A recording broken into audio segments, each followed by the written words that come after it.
राइन को सुबह प्रभार, शाम को बहार।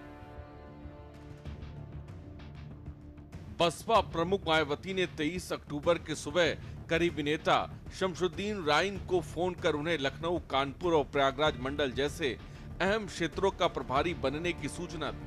हैरानी की बात यह है कि माया के इस फोन के कुछ घंटे बाद ही राइन की पार्टी से बर्खास्तगी का लेटर जारी कर दिया गया। उन पर अनुशासनहीनता और पार्टी में गुटबाजी बढ़ाने का आरोप लगा। हालांकि राइन कह रहे हैं कि उन पर यह कार्रवाई महज इसलिए हुए क्योंकि वो बहन जी का एक कॉल नहीं उठा सके। लेकिन सवाल उठता है कि जो मायावती राइन को उन्हें मिली नई जिम्मेदारी के बारे में बता रही हैं, वही उन्हें कुछ घंटे बाद ही पार्टी से बाहर कैसे कर सकती हैं? राइन खुद फोन कॉल ना उठा पाने के कारण बता रहे हैं, जबकि सियासी गलियारों में इसे संगठनात्मक असंतोष रैली के आयोजन में कमी या 2027 के चुनाव से पहले कड़ा संदेश देने की रणनीति से जोड़कर देखा जा रहा है। बता दें कि 2019 में बसपा का सबसे बेहतर प्रदर्शन शमशुद्दीन राइन के जिम्मे में रहे मंडल की सीटों पर रहा था। बसपा के संगठन को धार देने से लेकर कैडर कैंप तक कराने के माहिर शमशुद्दीन माने जाते हैं, वहीं बसपा के लिए काफी महत्वपूर्ण माने जाते हैं। 2027 के चुनावी लिहाज से बसपा के लिए शमशुद्दीन काफी अहम थे, खासकर पश्चिमी यूपी के लिए। यहाँ पर मुस्लिम वोटर काफी अहम है। दलित और मुस्लिम समीकरण पश्चिमी यूपी में हिट माना जाता है।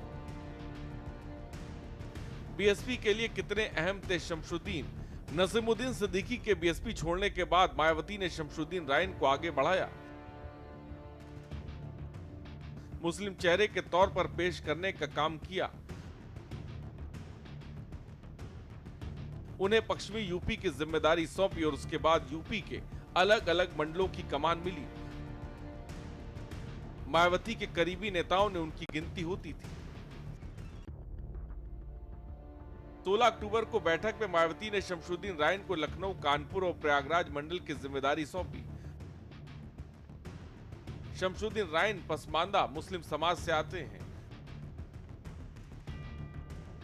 मुस्लिमों की 80% से ज्यादा आबादी पसमानदा मुस्लिमों की है। बसपा में शमशुद्दीन राइन पसमानदा मुस्लिमों की रहनुमाई कर रहे थे। क्या बीएसपी को वापस मिलेगा खोया जनाधार? आपको बता दें कि बहुजन समाज पार्टी उत्तर प्रदेश के 4 बार सत्ता में आ चुकी है। एक बार तो उसे पूर्ण बहुमत भी मिल चुका है।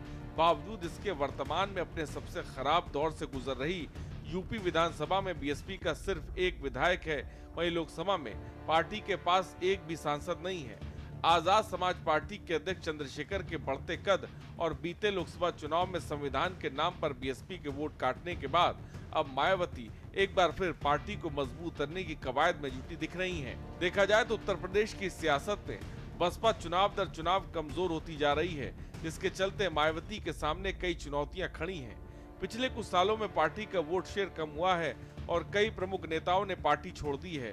हालांकि मायावती की जाट समाज में पकड़ अभी बरकरार है, लेकिन गैर जाटव दलित उनसे छटक रहे हैं। 2007 मायावती के राजनीतिक जीवन की सबसे बड़ी उपलब्धि। 2007 चुनाव मायावती के राजनीतिक जीवन की सबसे बड़ी उपलब्धि साबित हुआ। उस साल बसपा ने 206 सीटें जीतकर पूर्ण बहुमत की सरकार बनाई थी। वोट शेयर करीब 30.43% तक पहुंच गया था। असल में जीत की असली कुंजी मायावती के सोशल इंजीनियरिंग थी। इसमें दलितों के साथ पिछड़ों और संवर्ण समुदाय को भी साधा गया। इसके बाद से बसपा लगातार कमजोर हुई।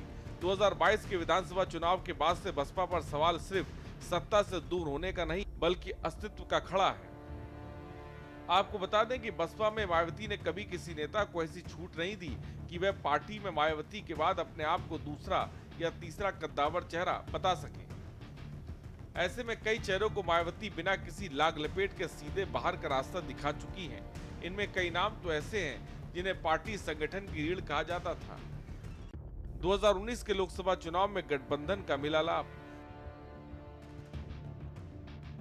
बहुजन समाज पार्टी को 2007 के यूपी विधानसभा चुनाव में पूर्ण बहुमत मिला था और इसके बाद 2012 में बीएसपी 80 सीटें जीतकर दूसरे नंबर की पार्टी बन विपक्ष में चली गई, जबकि साल 2017 में विधानसभा चुनाव में बीएसपी को मात्र 19 सीटें ही मिली। इसके बाद पार्टी ने एक बड़ा फैसला लिया। ये फैसला बीएसपी के धुर विरोधी समाजवादी पार्टी से हाथ मिलाने का था। साल 2019 के लोकसभा चुनाव में सपा बसपा साथ आ गए। इसका नतीजा ये हुआ कि बीएसपी 0 से 10 लोकसभा सीटों पर पहुंच गई और सपा को मात्र 5 सीटें मिली। हालांकि साल 2019 के लोकसभा चुनाव के तुरंत बाद सपा बसपा गठबंधन टूट गया और बीएसपी अध्यक्ष मायावती ने भविष्य में किसी से गठबंधन न करने की घोषणा कर दी। साल 2022 के विधानसभा चुनाव में बीएसपी को मात्र 1 सीट नसीब हुई। वहीं 2024 के लोकसभा चुनाव की पार्टी वापस 0 तक पहुंच गई और इस बीच मायावती ने अपने भतीजे आकाश आनंद को उत्तराधिकारी बना भी दिया, हटाया भी और फिर से उनका कद बढ़ा दिया। स्पेशल डेस्क के न्यूज़ इंडिया।